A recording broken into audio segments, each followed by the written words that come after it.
Bueno, muy buenas tardes. Mi nombre es Luis Carlos Triviño y tengo el placer de iniciar este simposio de música creado como parte del programa de música del Centro Cultural Pacatá, el cual está coordinado por el maestro Oscar Chunza y al cual le agradecemos este espacio. Así como también le agradecemos a nuestros invitados de hoy, que son maestros que tienen una trayectoria por fuera del país y aquí en Colombia, músicos de cuerda, pero también unos grandes amigos míos. Y me alegra tenerlos aquí, que hayan tomado un poco de su tiempo para hacer esta pequeña charla sobre los mecanismos de la escucha, ¿no? Que es tan importante para todas las personas que interpretan un instrumento y para cualquier persona, ¿no? Cualquier persona que está todo el tiempo escuchando cualquier ruido, cualquier sonido. Y a veces es diferente, hay que encontrar las diferencias como la toma un profesional o una persona común. Pero bueno, primero quiero decirles que tenemos como nuestros invitados al maestro Edilberto Fonseca, que es graduado del Conservatorio de Feldkirch en Austria, ¿cierto? Y está haciendo 2 maestrías al tiempo, hermano. ¿Usted cómo hace? 2 maestrías al tiempo. Una en Salzburgo sobre ejecución de música antigua y la otra en Viena sobre dramaturgia aplicada. ¿Cómo es eso, hermano? ¿Qué tan prudente es hacer eso, Beto? Bueno, un saludo para todos. Gracias por la invitación. Realmente la idea de hacer 2 programas de maestría al tiempo surgió precisamente después de haber terminado mi máster en violín y haber tomado un año de pausa en los estudios después del máster. Había estado un poco desubicado profesionalmente, a pesar que estoy tocando en una orquesta acá, pero pues con el tiempo descubrí que no era eso lo que estaba buscando de la música.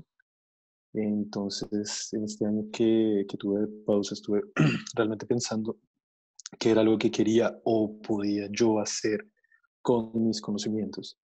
Y siempre había tenido mucho interés por aprender más profundamente sobre la música, por eso decidí comenzar un máster en música antigua en el Mozarteum en Salzburg, bajo la tutoría de Reinhard Goebel. Pues con el fin de realmente aprender sobre el lenguaje de la música más a fondo. Y por otra parte, en el 2018 lanzaron en la Universidad de Viena, en la Universidad de Música y Arte Dramático, un máster que se trata de la dramaturgia aplicada. ¿Eso qué significa? Es un máster que está enfocado a artistas de todas las disciplinas. Ellos reciben artistas de como músicos, pintores, directores de cine, directores de teatro, actores, bailarines, etcétera. Y el final de este máster es aprender a crear proyectos interdisciplinares, también aprender a ser dramaturgo en los escenarios desde la música, es decir, ser el dramaturgo de una ópera, ser el dramaturgo de un ballet, de un performance contemporáneo. He podido realizar esto ya que el máster que hago en Viena es un máster que se llama Berufsbegleitende Master. Eso significa que es un máster que acompaña a los profesionales. Por tanto, yo no tengo que estar presente todos los días del mes, sino solamente una vez al mes, 4 días intensivamente. Bueno, Sí. pues ya hay una forma, ya uno entiende cómo saca el tiempo. Pero bueno, por otro lado tenemos a Diego Rodríguez.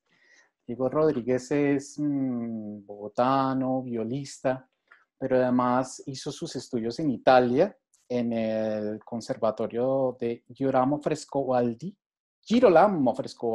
en Ferrara. Y ahorita está realizando sus estudios de musicología en la Universidad de Bolzano. ¿Y cómo se volvió entonces, cómo llegó Dieguito a la musicología? ¿Y cómo está, mi hermano? ¿Cómo va todo? Buenas tardes a todos. Muchas gracias por la invitación. Muchas gracias, Luis Carlos, por la gestión. Y bueno, la musicología es un campo muy amplio y que está en muchos aspectos inexplorado. Entonces hay, como se dice, mucha tela por cortar, porque se puede considerar, o sea, los estudios musicológicos tienen desembocan en muchas otras áreas del conocimiento. Entonces es arrancar de los conceptos tradicionales de la música y relacionarlos con otros campos como puede ser la sociología, como puede ser el trabajo social, por ejemplo, y bueno, muchos otros, la antropología, en fin. Y bueno, pues se volvió a dar esta oportunidad de volver a Europa. Digamos que yo vivo actualmente en una región que es muy peculiar en el panorama europeo porque es una región totalmente autónoma que pertenece a Italia, digamos nominalmente, pero es de tradición, digamos, de lengua alemana. Aquí los dos idiomas son oficiales, pero el 85% de las personas son de madre lengua alemana. Y pues es sencillo porque hasta hace 100 años esta zona donde estoy viviendo actualmente pertenecía a Austria y pues Austria perdió la Primera Guerra Mundial y en los acuerdos del Pacto de Versalles fueron algunos de los territorios que perdió pues cuando cayó el Imperio Austrohúngaro y pues desde allí empezó a ser Italia. Entonces es una combinación muy interesante porque pues está, digamos, la tradición italiana con la apreciación de lo que se llama el bel canto, la ópera, este tipo de sonoridades, con, digamos, la tradición del Lied alemán. Entonces es un mixto muy interesante. Bueno, pues muchas gracias. Realmente les agradezco mucho a los dos por su tiempo. Pero bueno, vamos a darle paso a esta conversación con una pregunta muy importante. La primera pregunta es, ¿qué es escuchar? Para ustedes, ¿cuál es el proceso de escucha en todo el sentido, tal vez desde el punto más básico? No sé qué opina Beto. Maestro Hilberto. Bueno, yo creo que la pregunta es muy general. Creo que cuando uno habla sobre la escucha, se puede estar refiriendo a muchos temas, a un tema meramente fisiológico o a la forma en la que se le presta atención a un sonido o a un lenguaje que se está escuchando. En el contexto de lo que estamos hablando, que sería hablando de la música, por ejemplo, creo que la escucha es un proceso que nosotros como músicos desarrollamos durante todas nuestras vidas. Nosotros, entre comillas, aprendemos a escuchar los tonos, las armonías, los matices, las dinámicas. Desarrollamos una sensibilidad hacia esas características del sonido. Eh, Sin embargo, yo siempre pienso que el proceso debe ir más allá eh, de la física. Es decir, el escuchar del músico debería ir más allá de las características sonoras e ir o complementarse con los conocimientos que se pueda tener sobre lo que se está escuchando. Por ejemplo, eso me hace pensar en Shostakovich, una sinfonía, por ejemplo, la Leningrad, número 7, que tiene un conjunto de melodías pequeñas que a simple vista, si uno las escucha sin tener un contexto sobre la obra, van a representar un vals, por ejemplo, o una canción folclórica, pero que en el contexto en el que se escribió, la sinfonía tienen una función de sarcasmo, una función de protesta, puesto que cuando Shostakovich escribió esta sinfonía, Leningrado estaba rodeada y ellos estaban, toda la ciudad era un campo de concentración. Entonces, ¿qué significa en este contexto tener una melodía de un vals que parece alegre, pero sí está viviendo un campo de concentración? Por eso pienso que la escucha es un evento multidimensional, no solo físico, sino tiene que ver también con el contexto. Claro, ¿no? Porque también uno escucha realmente todo el tiempo así sea en una conversación entre los dos, un momento de creación, uno está siempre pensando en que hay un mensaje detrás de las cosas, ¿no? Un mensaje que está siempre de parte del creador. No sé, qué Exactamente. dice mi querido Diego? Sí, bueno, pues yo daría un paso atrás para hacer una consideración sobre la importancia del escuchar, que como decía Beto es algo, obviamente un concepto muy genérico, ¿no? Pero que tenemos que pensar que escuchar es lo que nos llevó a todos y cada uno de nosotros a desarrollar nuestras habilidades de comunicación, de consecuencia el lenguaje. Entonces, nosotros, obviamente, cuando uno aprende a hablar, aprende simplemente porque está repitiendo lo que escucha y pues es muy común, digamos, en países donde hay fuerte inmigración, pues que los hijos de los inmigrantes siempre crecen, digamos, en casa escuchando un idioma y en la escuela o en la vida de todos los días escuchan otro idioma y pues encontramos niños de 3 4 años que son perfectamente bilingües con idiomas Mm, muy, muy diferentes entre ellos, como pues,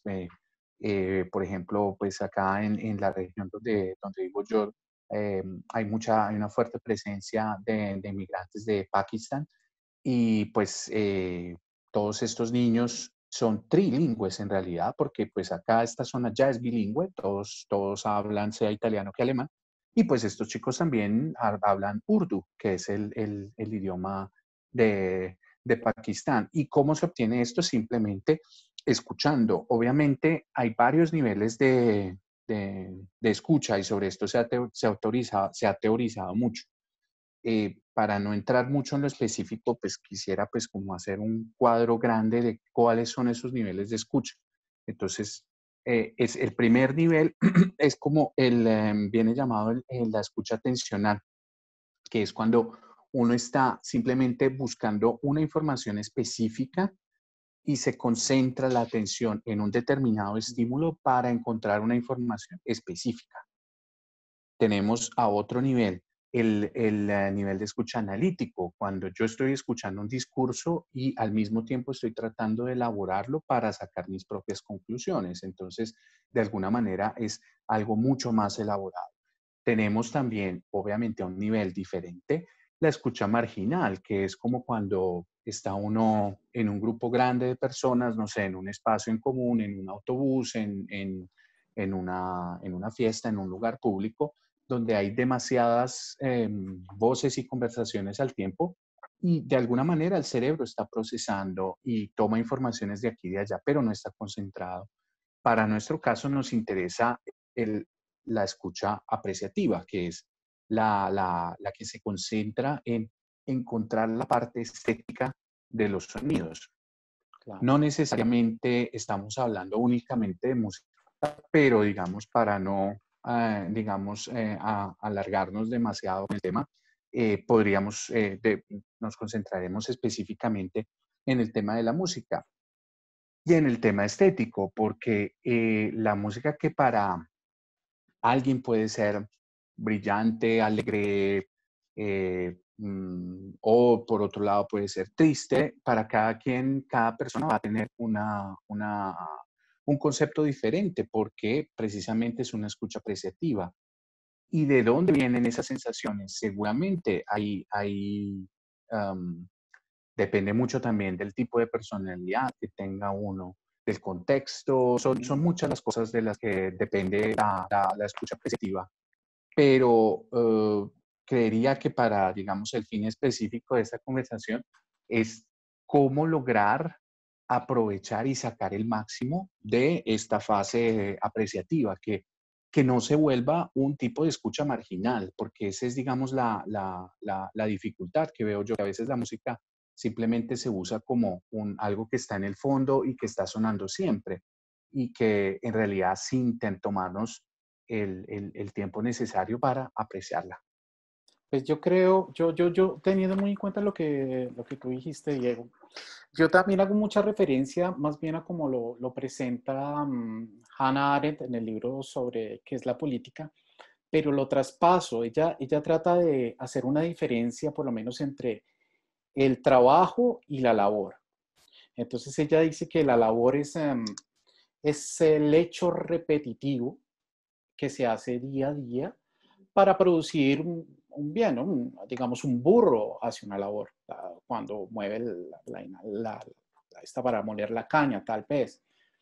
Pero hay una diferencia sobre el trabajo, y del trabajo dice, por lo menos exactamente dice que es el acto de variedad inagotable que constituye el mundo en que vivimos, y es el artificio humano y el significado como el hombre creador. Yo creo que eso también es como lo que tú dijiste de la escucha marginal. Yo creo que hay una cosa que es como escuchar y oír, ¿no?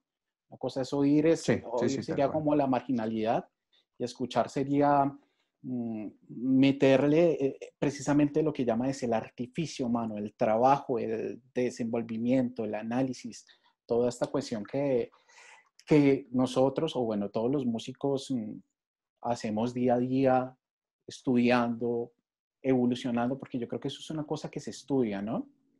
Que todo el día está en continuo crecimiento. Pero bueno, aquí pasemos a otra pregunta. ¿Qué sería entonces escuchar, si vamos a hablar, qué escuchar en la música clásica? ¿Qué se puede escuchar? Bueno, no en la música clásica, sino en la música. Yo creo que ya Egilberto nos habló un poco sobre un mensaje que puede estar, un mensaje, ¿cómo decirlo? Un mensaje, una necesidad de un mensaje que se necesita, un mensaje social, ¿no? Que está en la música. Pero, por lo menos, ¿qué otros tipos de mensajes podríamos tener nosotros en la música? ¿Qué creen ustedes? Bueno, creo que para responder esa, digamos, o continuar con este tema, tendríamos que pensar en la funcionalidad del arte en la humanidad en general. ¿Qué es lo que el arte ha dejado o qué es lo que el lenguaje del arte en general ha dejado a la humanidad? Es decir, cuál ha sido su funcionalidad. Cuando uno habla, por ejemplo, del mensaje de un texto, del mensaje de la música, eh, podríamos hablar de, si yo escucho a, no sé, a The Clash, eh, ellos es música pop y ellos están hablando de algo que ocurrió en Inglaterra en un determinado periodo de tiempo. Es decir, es como una fotografía pasada a sonidos de una realidad. Es un reflejo de una realidad. Lo mismo pasa si escuchamos una sinfonía de Beethoven o Mozart o Jean-Philippe Rameau, en cualquier tipo de música que escuchemos. Creo que eh, la función del lenguaje es hacer una representación sonora de lo que ocurre en el momento. Eh, por tanto, yo insisto que cuando uno va quizás a escuchar o sea la música que sea, quizás sea muy interesante y muy enriquecedor complementar la información de lo que se escucha. Digamos, hablando de las maneras de escuchar, creo que el contexto histórico pueda que complete el mensaje o complete esa subjetividad. Obviamente, una de las cosas más hermosas de la música es su subjetividad y como decía Diego, que cualquier persona puede interpretar los sonidos de la manera que lo sienta y eso es hermoso y está ahí y siempre ha estado haciendo música. Sin embargo, al uno enterarse de qué es lo que, por qué fue compuesto, quizás ese panorama se complete mejor, creo yo. Y vuelvo, insistiría en esa multidimensionalidad de la escucha yo.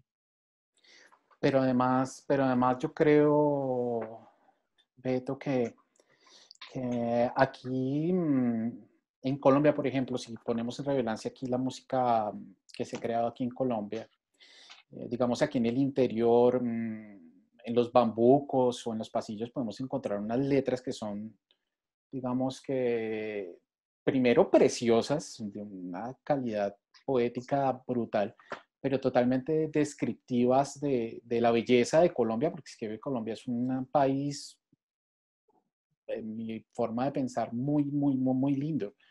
Es único.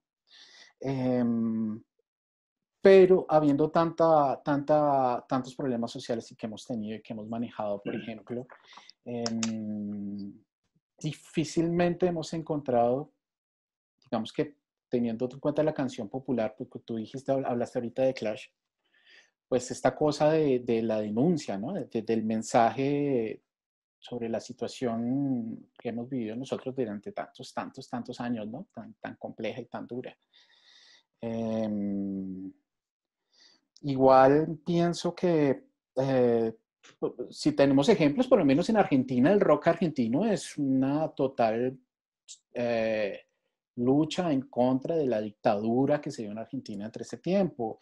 Y lo que fue Víctor Jara en Chile, que también estuvo como en contra, como creando una forma de protestar en contra de algo, ¿no? Utilizan la música como mensaje, así como Shostakovich, así como el mismo Haydn, así como casi todos. O sea, realmente todos los artistas hacemos parte del territorio. No sé qué piensa Diego. Sí, sí. Bueno, me conecto un poco al tema del tema social presente en la música, que obviamente en la música con letra, o sea, las canciones se prestan mucho para esto, pues porque obviamente cuentan una historia de una manera muy efectiva y muy directa. Y pues hay casos, sí, como decíamos, pues de muy específicos, por ejemplo, de los años, las durísimas críticas a las dictaduras en el Cono Sur, pero pues para ir a una situación diferente, pues por ejemplo las canciones de Silvio Rodríguez desde los años 70 para acá, que llegó un momento donde los discos de Silvio Rodríguez los censuraban, cortaban algunas canciones en las versiones que venían distribuidas en Chile y en Argentina, porque se consideraban que de alguna manera eran demasiado críticas hacia pues digamos, las dictaduras que habían en aquel entonces.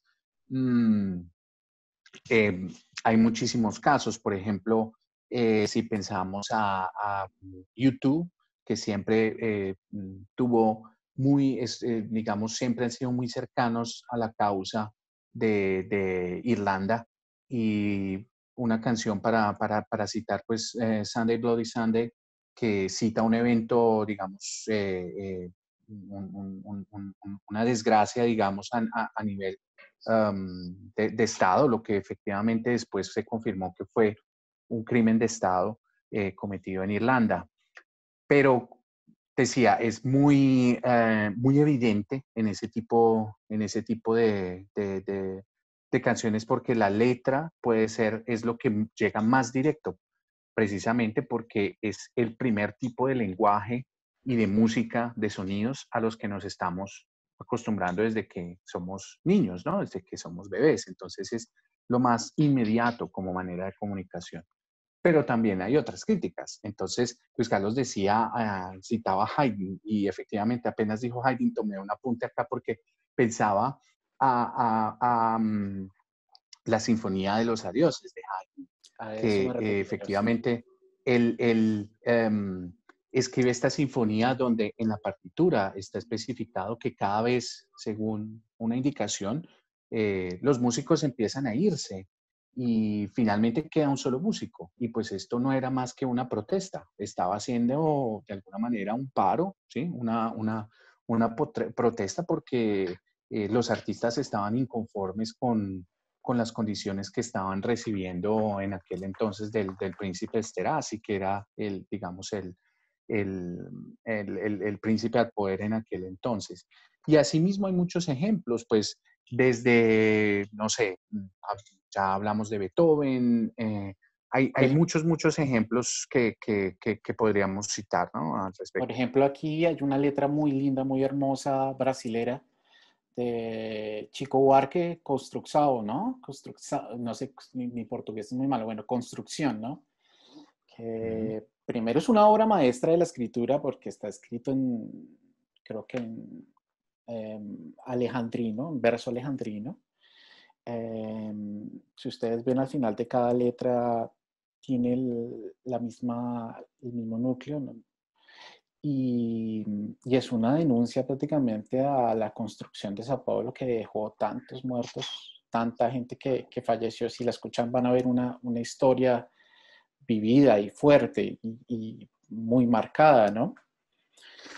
Aquí en Colombia, por lo menos, Beto, usted me había dicho de alguien, ¿no? De, Sí, pues precisamente lo que hemos hablado en nuestras conversaciones, eh, es una pregunta que yo siempre me hago, porque, digamos, la música eh, protesta en Colombia no, digamos, no tuvo el protagonismo que tuvo la salsa o el merengue o Guayacán o Nicho en estas épocas, ¿no? Y asimismo, como estamos hablando que la música es un reflejo de la realidad, pues esa es la realidad de nuestro país. En nuestro país el quejarse o el hacer una protesta abierta representa un peligro, representa, es un acto heroico, como en cualquier país, obviamente, pero nosotros sabemos que hoy mismo estamos viendo cuál es el representante diferente.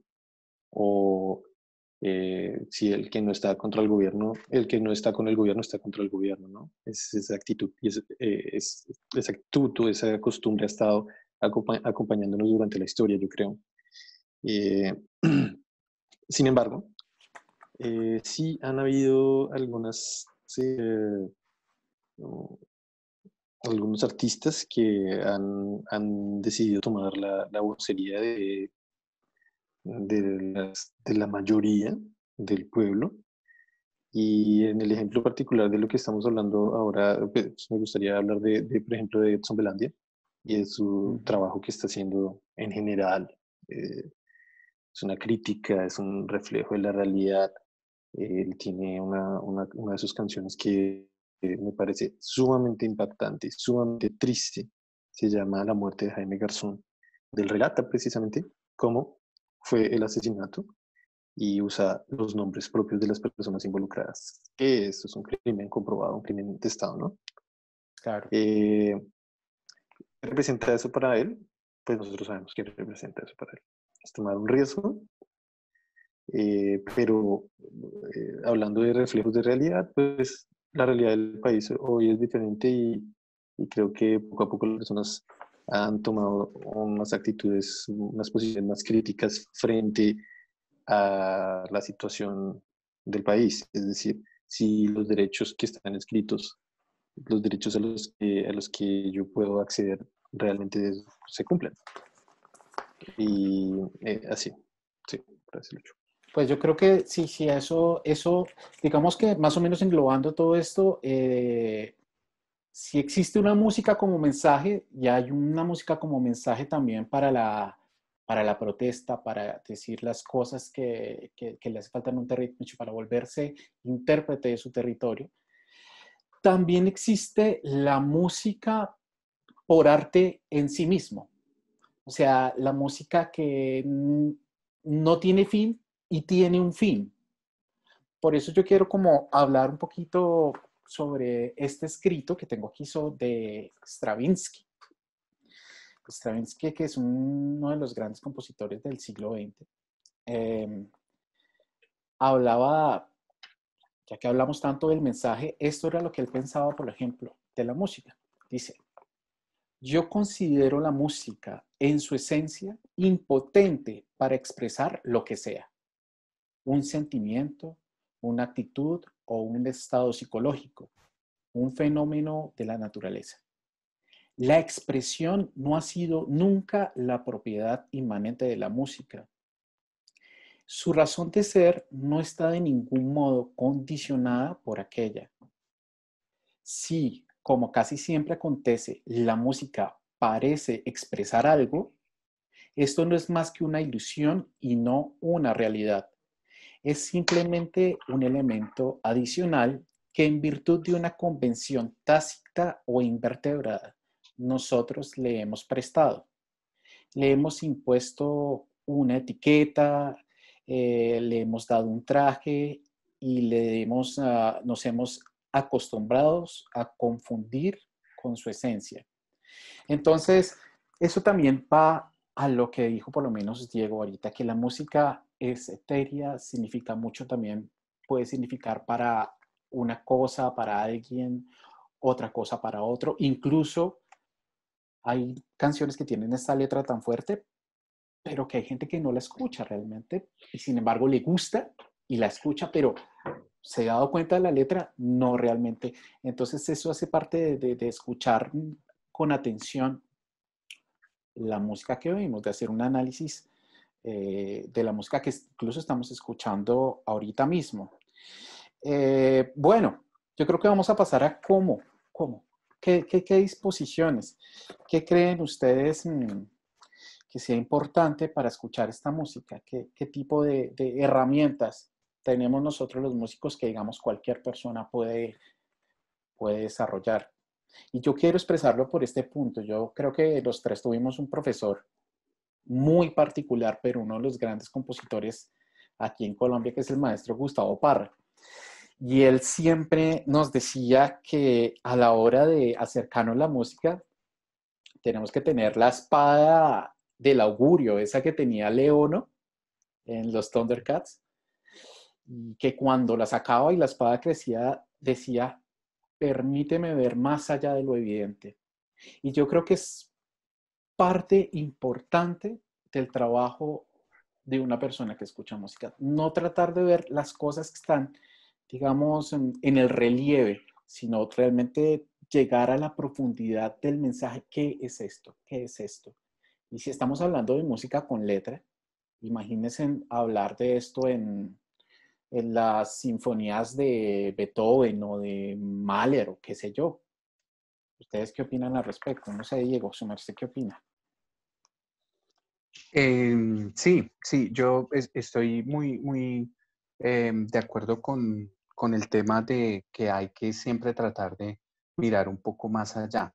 Mm, Creo que hay una concepción muy errada en torno a la música clásica, que pues bueno, en realidad no deberíamos llamarla clásica, tal vez académica sería más exacto, pero De acuerdo. ¿y cuál es esa concepción? Que es algo que es complicado y que es difícil de entender y que, o sea, ¿por qué tendría que acercarme yo a esa música si la música comercial es lo que nos bombardean todos los medios, digamos, de comunicación? Entonces, ¿qué me puede llevar a mí a tratar de acercarme a este tipo de música que de por sí, por cómo está construida, tiende a ser excluyente? Porque si pensamos, por ejemplo, a que son muchos menos conciertos, que hay menos espacios para escuchar la música. Ahora, obviamente, con los medios de difusión que hay hoy en día, está muchísimo más abierto para todo el mundo, pero en realidad no es fácil escuchar música clásica, digamos, encontrar conciertos y eventos en vivo para ver. Entonces, yo creo que ese es el principal problema, el considerar que la música clásica es algo complejo que no nos concierne a todos. En realidad tenemos que pensar que ese tipo de música nace como un tipo de música popular y que simplemente se codificó y con el tiempo tomó ciertas características, digamos, pero no podemos pensar que es algo complejo que es difícil de entender. Tenemos que tratar de decir, como decía Luis Carlos, ver más allá de lo evidente y no parar simplemente en el hecho de que, no sé, de que se están cantando en otro idioma o que son piezas que son muy largas, porque pues a veces, digamos, esta es tal vez una de las diferencias más fuertes, pues que la música académica generalmente son bloques bastante amplios en cuanto a duración. Entonces, eso crea una diferencia, pero hay muchas maneras de acercarnos. No todas son sinfonías que duran una hora o una hora y 30. No todas las óperas duran 3 o 4 horas. ¿Sí? Hay muchísimas, una infinidad de lo que se llama una opereta que duran 25 minutos, 30 minutos y que eran pensadas exactamente como una fuente de diversión para el público. Entonces los libretos y toda la construcción de la ópera es muy sencilla y está pensada para llegar a todo el mundo. Entonces, primero que todo, creo que eso es fundamental, darnos cuenta que la música es para todo el mundo y funciona en los dos sentidos. Quien se ocupa solamente de música académica muchas veces dice, ah, sí, pero es que la música popular, pero es que bueno, el rock, el pop, en todo caso es música y pues tenemos que aprender a apreciarlo con, obviamente cada quien tiene sus preferencias, nadie puede esconder pues que cada uno de nosotros tiene unos gustos diferentes por su formación, por su carácter, etcétera, etcétera. Pero nada de raro tiene que yo escuche ópera, pero que también escuche hard rock o que escuche metal o que escuche jazz. ¿Sí? Es más, el objetivo debería ser ese, tratar de ampliar nuestros horizontes lo más posible, creería yo. Ese creo que es la cosa que nos limita más que cualquier otra cosa. Sea nosotros que venimos de un ambiente, digamos, un poco más académico y tradicionalista, porque tiende a ser excluyente, que quien viene en cambio de un entorno más lleno de música popular y que quiere acercarse a la música clásica. Tenemos que pensar no separar, sino unir. Es música y es una forma de arte que debe estar abierta a todo el mundo. Pero ya que yo que usted dijo eso, digo, yo quiero meter la cucharada porque yo creo que sí tenemos en cuenta que obviamente hay obras que son gigantes, largas, pero yo creo que también es como quien consigue un hábito, uno tiene que ir poco a poco, ¿no? Yo creo que quien va a escuchar la música clásica y decir, vamos a escuchar la Quinta Sinfonía de Mahler, hombre, pues yo le diría tal cual como cuando usted empieza chiquito a leer y empieza a leer un cuento que le guste y después tomar este hábito, después podemos llegar a estas cosas un poco más complejas, ¿no? Beto, su merced, ¿qué dice? ¿Qué opina? Yo creo que hablando de la complejidad, por ejemplo, de la música académica y la no complejidad, que sería lo opuesto de escuchar Shakira, pues tenemos que tener muy en cuenta que el mainstream significa o es algo que está sobreexpuesto por los mismos medios. Es decir, si yo hago una grabación con ustedes dos de Schubert o lo que sea, pues nuestro disco no va a ser tan discutido ni tan popular como si nosotros hiciéramos música que está sonando ahora, ¿verdad? Y esto tiene obviamente una razón, creo, y es que es absolutamente normal que hoy día no haya una conexión directa entre las personas de hoy, incluso de nuestra generación, con la música clásica. Hay una desconexión. Ahora hablemos, incluso acá en Europa, en Austria, donde estoy, con muchos colegas que he estudiado de Alemania, de Suiza, de Finlandia. Es gente que no escucha música clásica, pero estudia música clásica. ¿Y por qué no escuchan música clásica? Porque no quieren. Es normal, no pasa nada. Ahora, cuando lo ponemos en el contexto de nosotros, en el contexto de Sudamérica, obviamente la tradición de la música clásica está mucho más lejos, no solo gráficamente. Y es algo que a mí me parece que es un punto a favor para nosotros. Esa lejanía de la tradición es mejor. ¿Por qué? Porque cuando la gente trata de conservar una tradición, actúan diferente hacia la tradición que como cuando nosotros escuchamos por primera vez la séptima de Mahler o lo que sea, cualquier sinfonía. Es decir, es hermoso que para nosotros en Colombia ir a un concierto a escuchar o Vivaldi o Stravinsky significa lo mismo, es una orquesta. Es decir, nosotros no tenemos en nuestra edición una categorización o no separamos la música clásica por épocas, sino significa solamente el evento del concierto, ¿verdad? Uh-huh. Por tanto, si yo, por ejemplo, acá en los conciertos que tengo en Europa, me pongo a observar qué personas, qué sectores etarios vienen a ver los conciertos, pues todas las personas están arriba de 60 años, sí o sí, con algunos niños que traen. y las otras personas que están son estudiantes de música probablemente. Pero ¿qué edad, en qué edad van las personas a los conciertos en Colombia? Yo diría que en todas. Yo diría que van niños, van adolescentes, van adultos, van jóvenes universitarios, porque precisamente para nosotros la música no tiene un significado tradicional, como no tiene un significado religioso. Eso yo lo encuentro bastante interesante y lo encuentro como un punto a favor para nosotros los músicos en Colombia, por un lado. Y por el otro lado, pienso que pues, estoy totalmente de acuerdo con ustedes. La música pertenece a una sola fuente. Es un conjunto de ritmos, armonías y ya, es eso.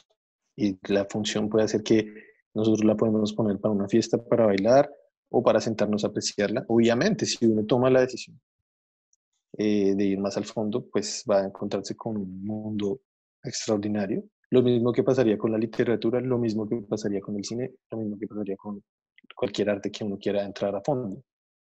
Claro. Entonces, sí, me parece a mí, por ejemplo, pues me parece interesante aprovechar esta oportunidad de poder hablar para todos ustedes y decir que la música es simplemente una puerta abierta más. Es decir, si nosotros prendemos el radio y lo primero que vamos a escuchar es, a, no sé, Justin Bieber, sería muy bonito que también existieran más puertas abiertas y entonces cambio la emisora y puedo escuchar a Charlie Parker y cambio la emisora y puedo escuchar a Teodoro Coronenses dirigiendo una sinfonía o cambio la emisora y puedo escuchar una poesía recitada por alguien. Se trata de abrir puertas con el lenguaje y las máximas que sean posibles. Bueno, pues muchas gracias. Entonces, yo les pedía pues, a estos maestros que vinieron hoy hacer un pequeño ejercicio de escucha que cada uno escogió una pieza representativa en la cual va a exponer una cantidad de objetos vincados a la letra, también al análisis del cual hemos estado venido hablando, ¿no? Entonces, pues vamos a empezar con Diego. Diego va a exponer sobre qué vamos a hablar, Diego, ¿de quién vamos a hablar? Sí, bueno, pues yo decidí escoger un área de una ópera de Mozart que se llama Così fan tutte. Eso traduce al castellano como así hacen todas, refiriéndose a las mujeres. Esta es una ópera que fue escrita en 1790. Está escrita en lengua italiana. El libretista era italiano, se llamaba Lorenzo da Ponte, que colaboró con Mozart en otras dos óperas. Esta fue una de las últimas. Esto es una de las últimas obras de Mozart, un año prácticamente antes de su muerte. Y bueno, digamos, el título de la ópera es Così fan tutte y hay un subtítulo como una segunda parte que se llama Ossia la scuola degli amanti, que quiere decir o sea la escuela de los amantes. Y bueno, antes de empezar me gustaría contextualizar rápidamente la historia de la ópera, pues acercarse a la ópera. Yo encuentro que por el tema del idioma tal vez ha sido siempre una barrera muy fuerte, el tema del idioma, tal vez no lograr entender efectivamente cómo están sucediendo las acciones y qué sucede, quién hace qué cosa. Pero con los recursos que tenemos ahora, basta buscar en YouTube, encontramos muchísimo material subtitulado, traducciones, traductores simultáneos, en fin, hay muchas posibilidades.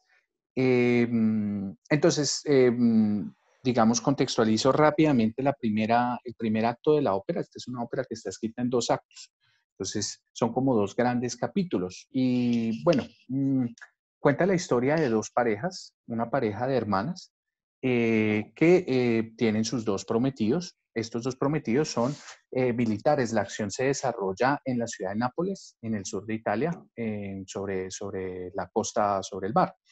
Entonces, están los dos oficiales que están hablando en un café en Nápoles al final del 1700 y están hablando de las virtudes de sus queridas prometidas, novias. Y hay un personaje que los escucha, que es un soltero, que se llama Don Alfonso, y Don Alfonso les pone una duda. Dice, yo no creo que sus parejas sean tan nobles como ustedes dicen. Todo el mundo puede caer en tentación. Y ellos se ofenden muchísimo, quieren invitarlo o desafiarlo a un duelo. Y él les dice, no, hagamos una apuesta. Yo simplemente les quiero apostar que es posible que ellas los traicionen dadas las situaciones, unas situaciones muy, muy particulares.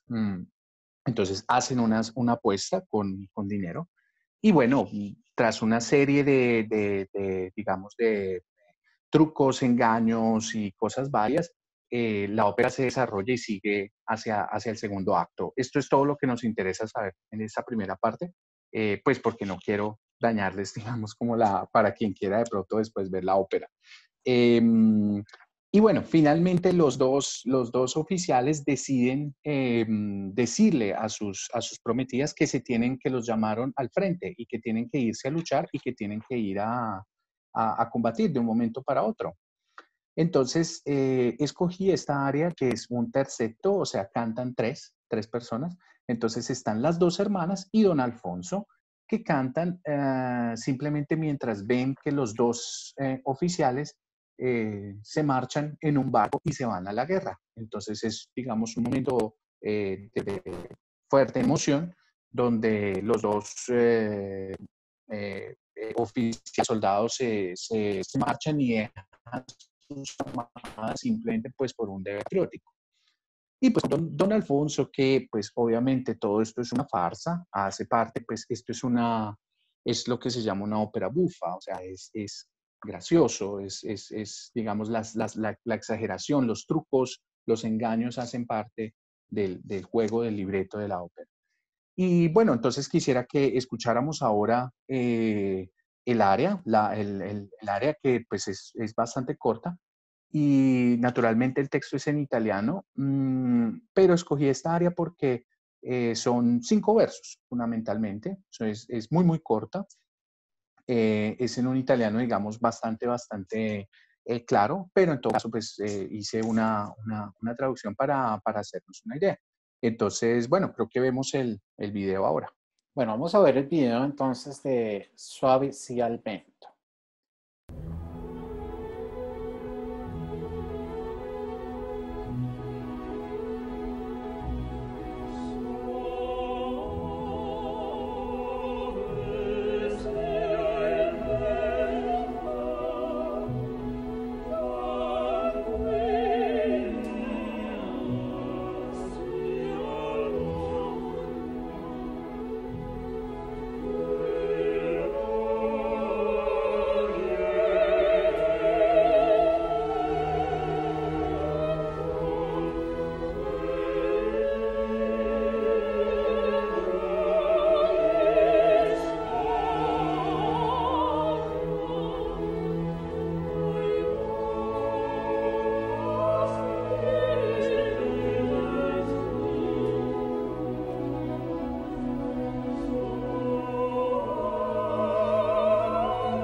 Bueno, muy bonito el video, muy bien, muy chévere.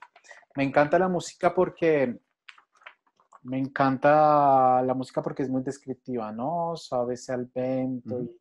y uno siente que Mozart lo que quiere es eh, describir lo que está pasando en la escena, ¿no? ¿No, Diego? Sí, sí, sí, creo que pues el área inicia con la cuerda que está siempre con este ritmo ostinato todo el tiempo, y sigue siempre así. Creo que hasta significar las ondas del mar, ¿sí? Creo que es Claro. bastante evidente esto. Entonces, ahora vamos a ver también el texto en italiano con su traducción.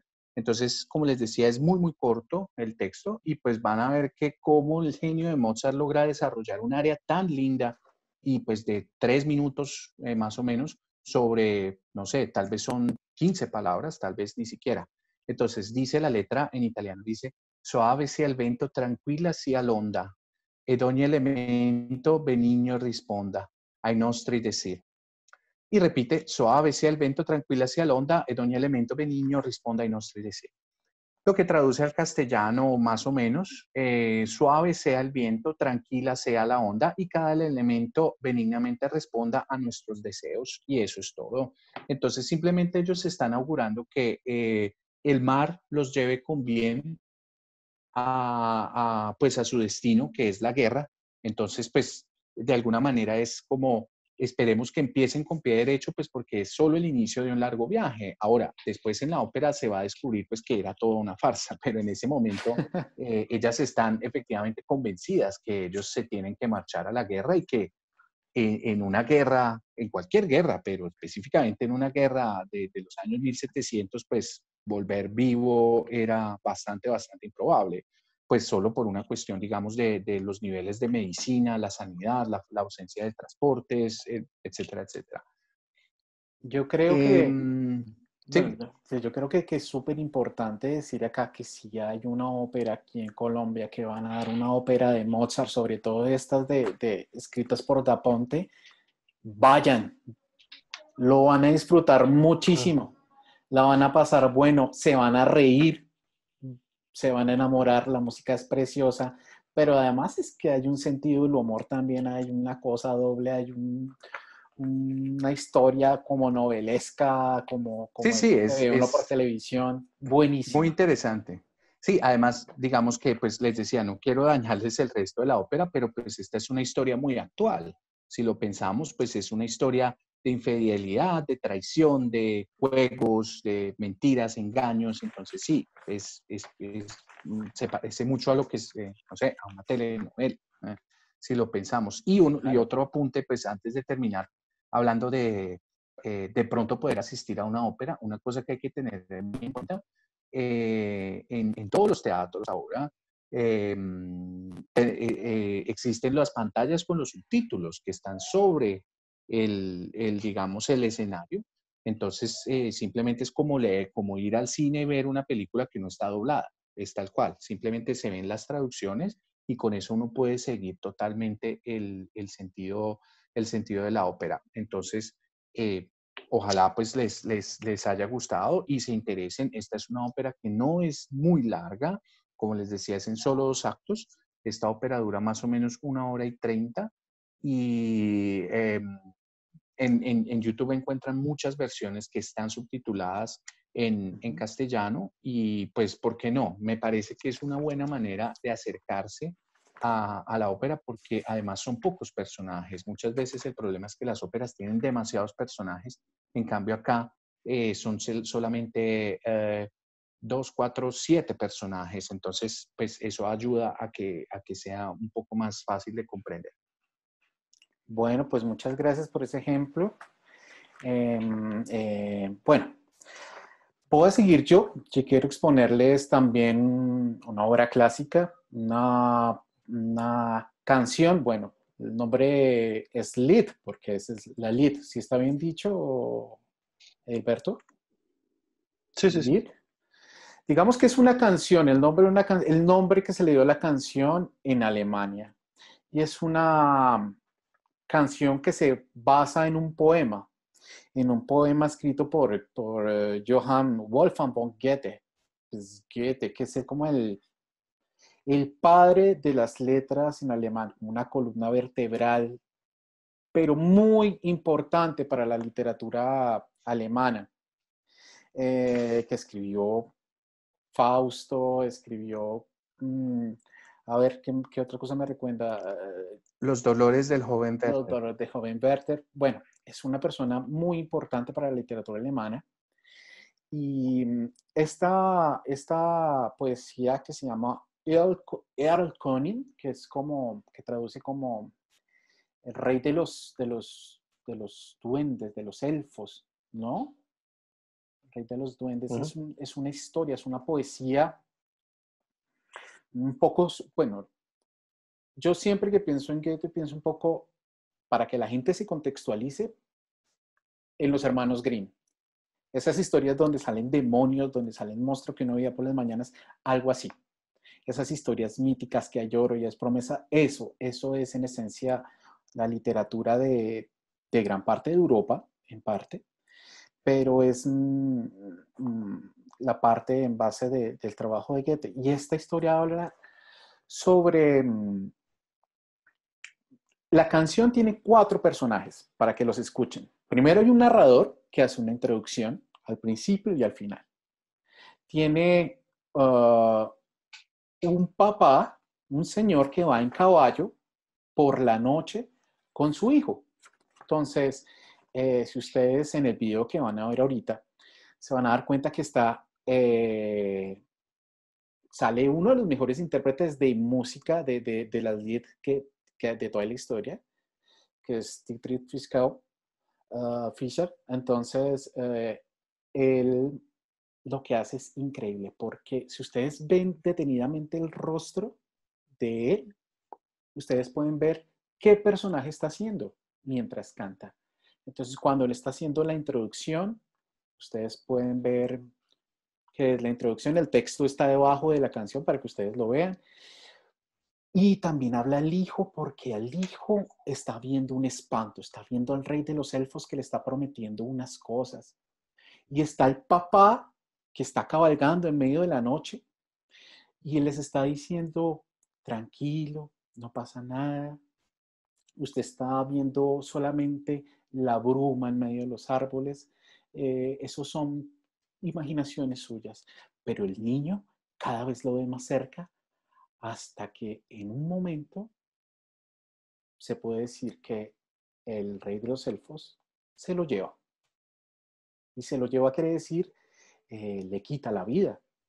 Pero no solamente eso, la genialidad de esta pieza consiste realmente en lo que hace Schubert con la canción. Porque si vemos con atención, la música cambia con cada personaje.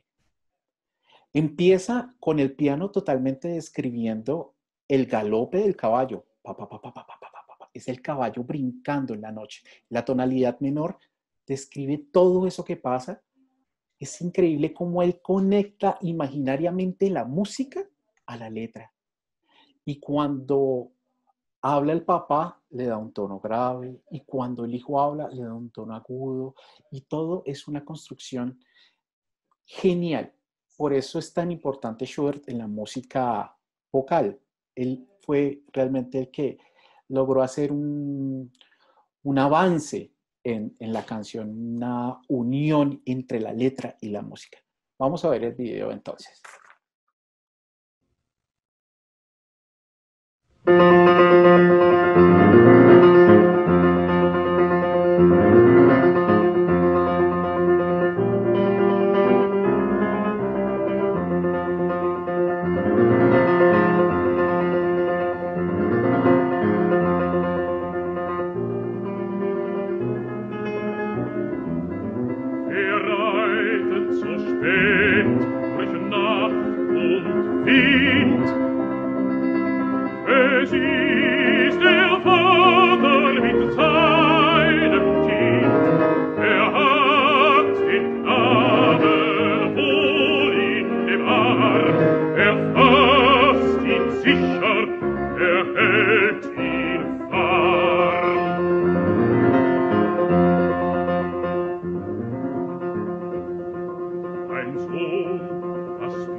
Gesicht. Siehst, Vater, du den Erlenkönig nicht, den Erlenkönig mit Kronenschein. Mein Sohn, es ist ein Nebelstreich. Du liebes Kind, komm, geh mit mir, gar schöne Spiele spiel ich mit dir. Manch bunte Blumen sind an dem Strand, meine Mutter hat manch Gülden gewandt.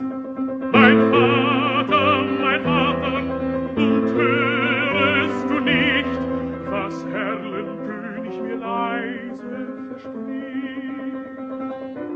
Sei ruhig, bleibe ruhig, mein Kind, in dürren Blättern säuselt der Wind. Willst, feiner Knabe, du mit mir gehen, meine Töchter sollen dich warten schön, meine Töchter führen den nächtlichen Rhein, sie wiegen und tanzen und singen dich ein, sie wiegen und tanzen und singen dich ein. Mein Vater, und siehst du nicht dort, Herr Königswächter am düsteren Ort? Ein Sohn, ich sehe es genau, es scheinen die alten Weiden so grau.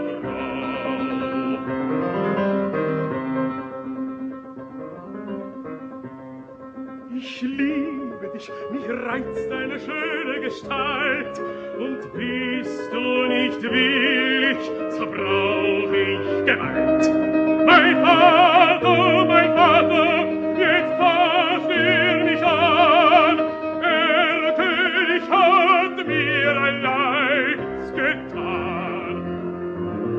Dem Vater grauset's, reitet geschwind, hält in Armen das ächzende Kind. Erreicht den Hof mit Mühe und Not. In seinen Armen das Kind war tot.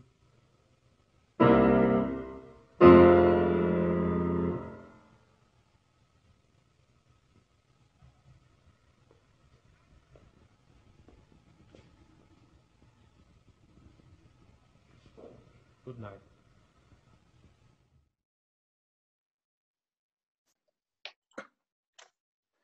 Bueno, se dieron cuenta, espero que más o menos hayan tomado lo que yo dije y hayan escuchado esa interpretación magistral. Y ese video, pues, blanco y negro, que es pues, muy descriptivo. De eso se trata la música. Yo por lo menos me emociono mucho viendo no solamente esa interpretación, sino pues esa creación. Pero bueno, le damos paso a Hilberto. A ver, ¿qué nos tiene para hoy? Gracias, Luis. Bueno, yo realmente quiero presentar un poema que fue musicalizado por un proyecto de unos chicos que decidieron hacer la música para los poemas en Berlín, más o menos en el 2006, 2007.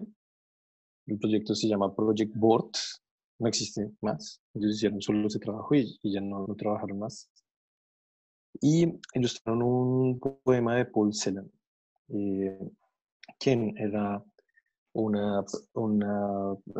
rumano-alemán de origen judío que estaba viviendo en Alemania en la Segunda Guerra Mundial. Fue llevado a campos de concentración y toda su familia murió. Creo que él fue el único que quedó después del Holocausto. Y pues él era una de las pocas personas que vivían durante pues, estos momentos tan difíciles. Como podemos ver, Voy a hacer solo una analogía, no es lo mismo, pero es similar.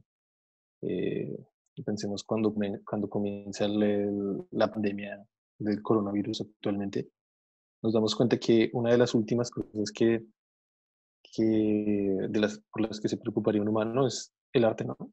Lo más importante aparentemente era sobrevivir con papel higiénico, no sé cómo, y encerrarse, ¿no? Y el arte queda en un plano, pues, que no está simplemente en las prioridades ni en las necesidades. Eso hace que sea aún más fuerte la producción de porcelana durante su tiempo en los campos de concentración y durante los tiempos en la época de la Segunda Guerra Mundial.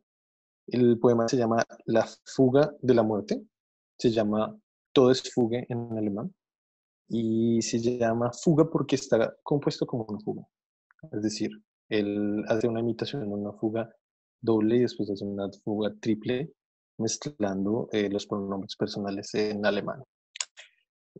Ahora vamos a escuchar a continuación el Todesfuge primo, leído solo por Paul Celan.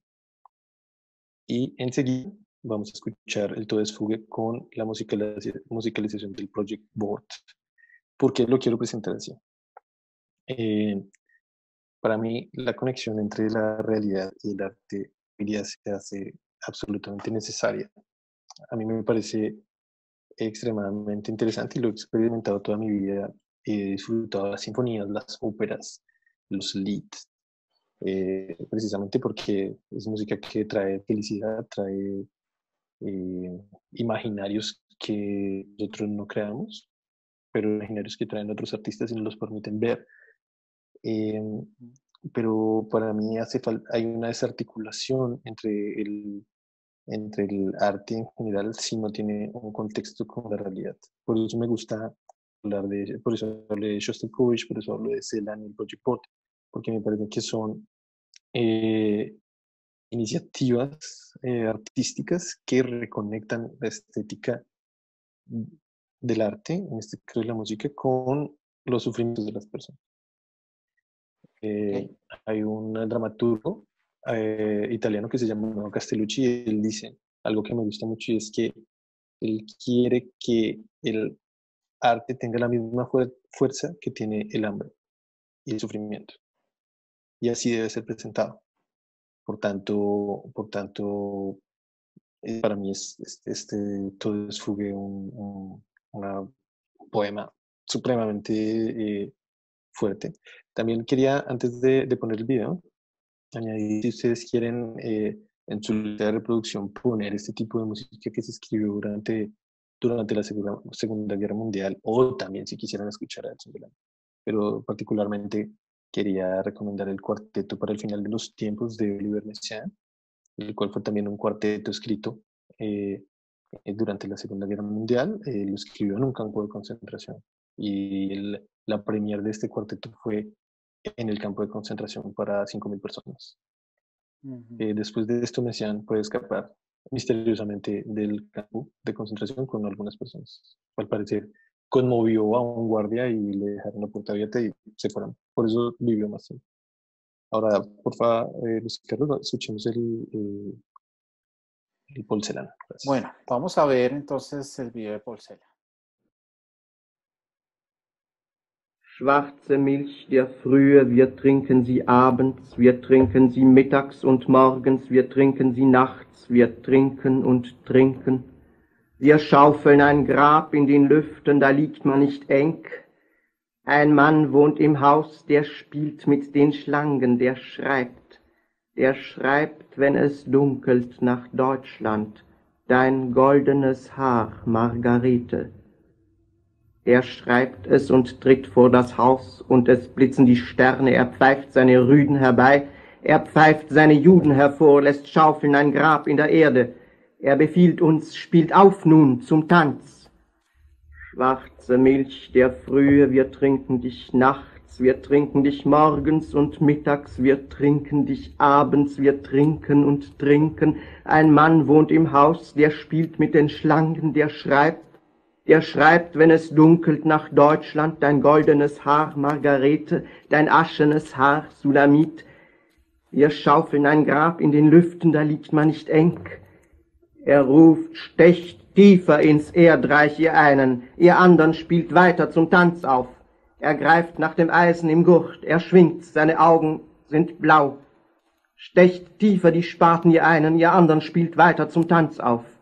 Schwarze Milch der Frühe, wir trinken dich nachts, wir trinken dich mittags und morgens, wir trinken dich abends, wir trinken und trinken. Ein Mann wohnt im Haus, dein goldenes Haar, Margarete, dein aschenes Haar, Sulamite, er spielt mit den Schlangen. Er ruft, spielt süßer den Tod, der Tod ist ein Meister aus Deutschland. Er ruft, streicht dunkler die Geigen, dann steigt ihr als Rauch in die Luft. Dann habt ihr ein Grab in den Wolken, da liegt man nicht eng. Schwarze Milch der Frühe, wir trinken dich nachts, wir trinken dich mittags, der Tod ist ein Meister aus Deutschland. Wir trinken dich abends und morgens, wir trinken und trinken. Der Tod ist ein Meister aus Deutschland, sein Auge ist blau. Er trifft dich mit bleierner Kugel, er trifft dich genau. Ein Mann wohnt im Haus, dein goldenes Haar, Margarete. Er hetzt seine Rüden auf uns, er schenkt uns ein Grab in der Luft. Er spielt mit den Schlangen und träumet. Der Tod ist ein Meister aus Deutschland. Dein goldenes Haar, Margarete. Dein aschenes Haar, Sulamit.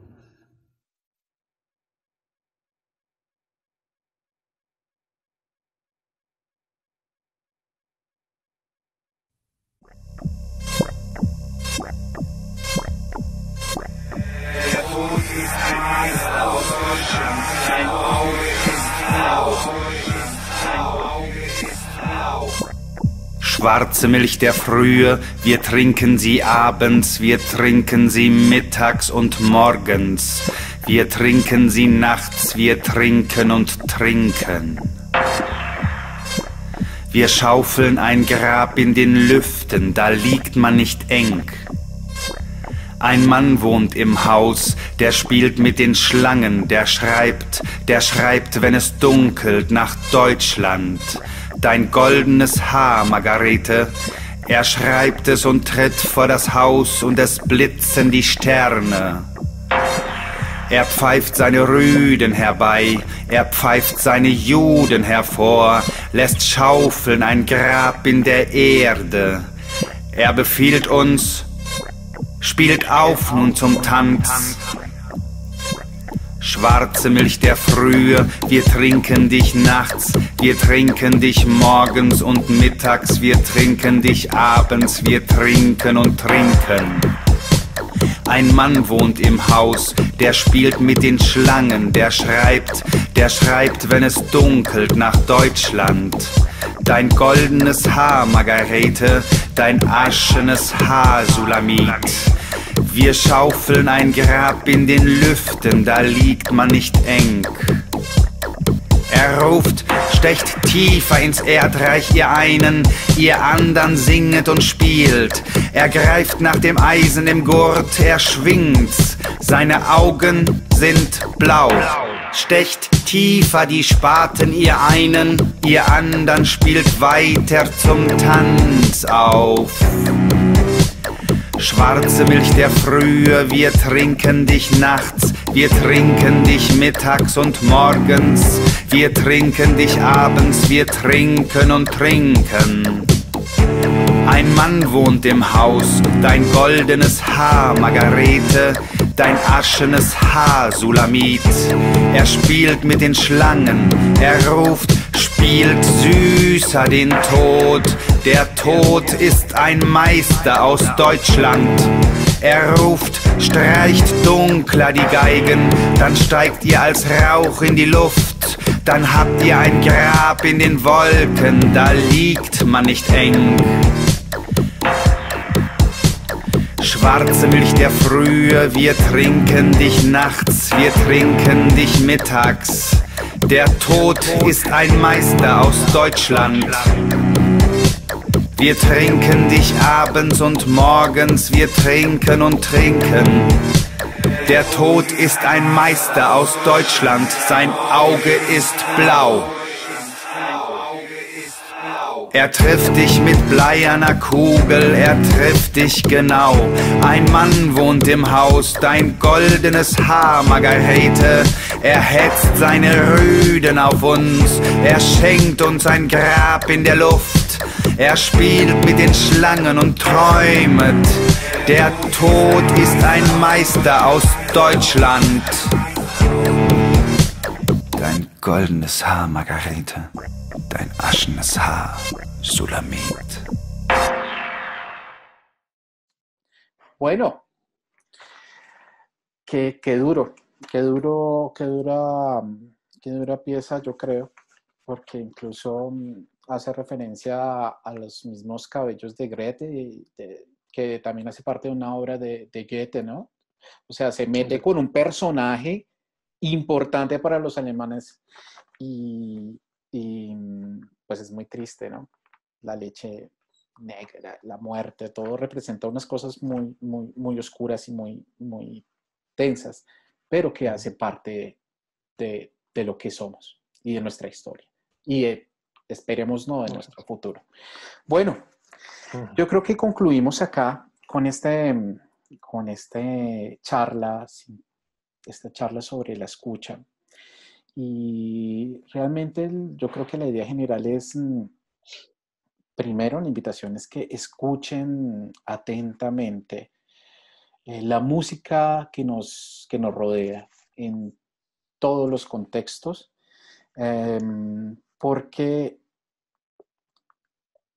alguien tuvo la necesidad de decirla, ¿no? Y ya para hacer eso se necesita mucha voluntad de pasar de pensar algo a crearlo, a crear algo. Entonces es tratar de sentir qué es lo que uno hace después, hacer la suya, la música de otra persona, hacerla suya propia, como mía, volverla parte de mí. Entonces, recordarles la frase de Schoenberg, que decía, por acá la tengo, dice, el secreto del arte es el secreto de la personalidad. Lo que ustedes escuchan es su personalidad.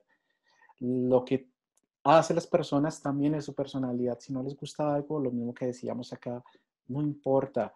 Escuchemos, tratemos de hacer más música parte de nuestra voz y disfrutémosla porque nos da mucha felicidad. Entonces, muchas gracias Diego. Muchas gracias Hilberto por su tiempo. Y con mucho gusto.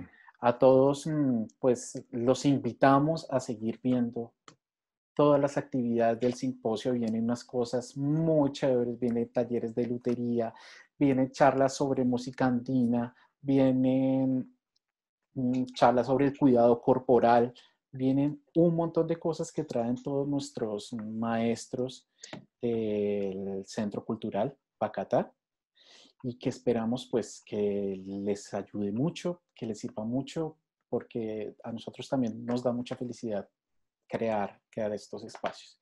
Y gracias al Centro Cultural, al maestro Oscar Cuchunza, a nuestro alcalde, nuestro alcalde, el señor Daniel Felipe Bernal, y muchas gracias, que estén muy bien. Gracias.